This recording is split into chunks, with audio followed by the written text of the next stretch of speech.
Pag namatay ako, sir, magandang tanghali. Ayos lang po kayo? Ayos lang? Tado mo to? Pag masagot mo ng tama, sa'yo na to. Original po ito, 125 tsaka 150 na click. Touch lining. Okay. Ngayon sir, pag nasagot nyo ng tama yung tanong ko, ibibigay ko sa inyo to. Sir, di ba ano ngayon? Mahal na araw? Para sa inyo sir, ano yung mahal na araw? Ma'am, pwede kang sumagot din. Gunita. Paggunita sa ano? Ano? Kamatayan ni Sa Jesus. sacrifice ni Jesus.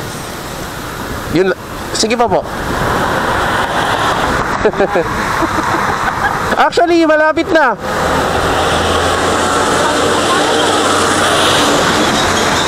Tama po yun. Paggunita sa sacrifices ni Jesus sa atin. Paghihirap niya. Opo, tama po. Baka may kaya pa kayo dagdag. Ito sa ating mga kasalanan. Yun na, nakuha ni ma'am. Actually po, yun, short lang po ano. Kasi ang mahal na araw po talaga ay paggunita. Kasi tapos na po eh. Yung pagpako kay Jesus sa cross, which is ang sinasabi natin dito sa mundo ay bukas po yun, Biyernes Santo. Opo, ginugunita na lang. Opo, ginugunita na lang natin sir yung pagpako kay Jesus sa krus. Bakit pinako si Jesus sa krus, ma'am? Kasi siya yung tumubo sa ating kasalanan. Siya yung pinahirapan. So kailangan niyang mamatay si Jesus para matubos po yung ating kasalanan. Opo. Actually yun talaga sir yung sakto. Ang galing ni ma'am.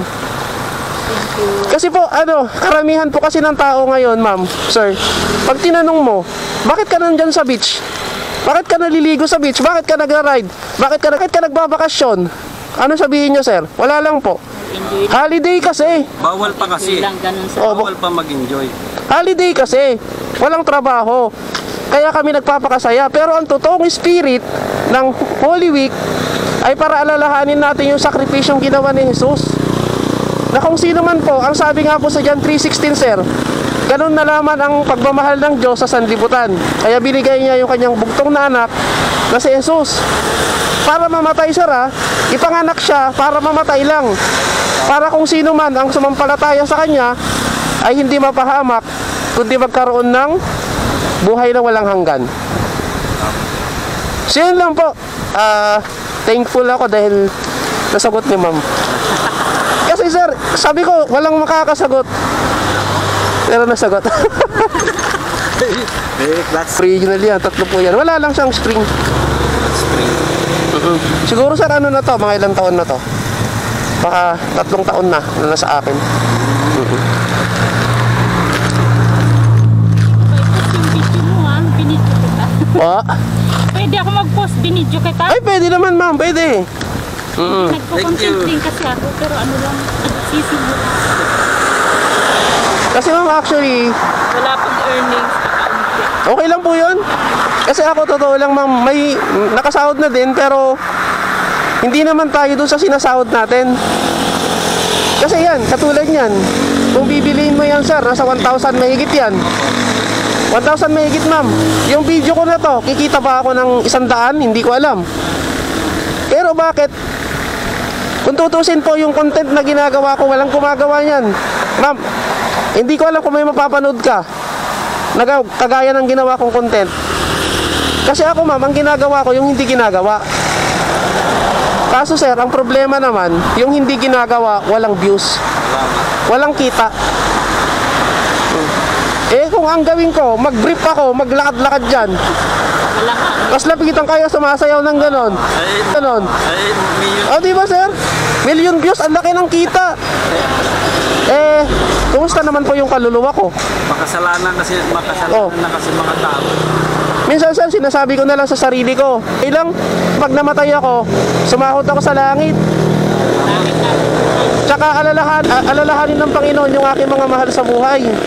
So yun na lang po kasi nakaka-disappoint talaga. Tignan nyo sa Facebook ma'am, di ba mga babae? Naka 2-piece, gumaganon yung dede. Tapos gumaganon yung ano.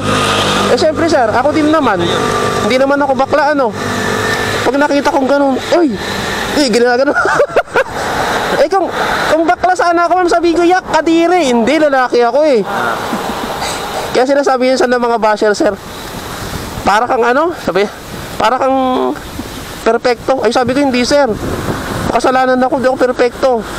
Kasi kung naghahanap ka ng perfecto, wala yon. Kasi ang perfecto lang po ay ang Panginoon. Nakakalungkot lang yung iba, feeling perfecto. Kaya ako po, pag nagbablog ako, salamat, idol. Ay, sabi mo, huwag po kayo magpasalamat sa akin. Pasalamat po kayo sa Panginoon. Kasi ako, instrument lang ako. Nakakatakot kaya, ma'am, sumikat ka. Oh, sumikat ako. Nakalimutan ko, Panginoon. Kumusta naman ako? Oh, sige, nagkapera nga ako. Kumusta naman yung kaluluwa ko?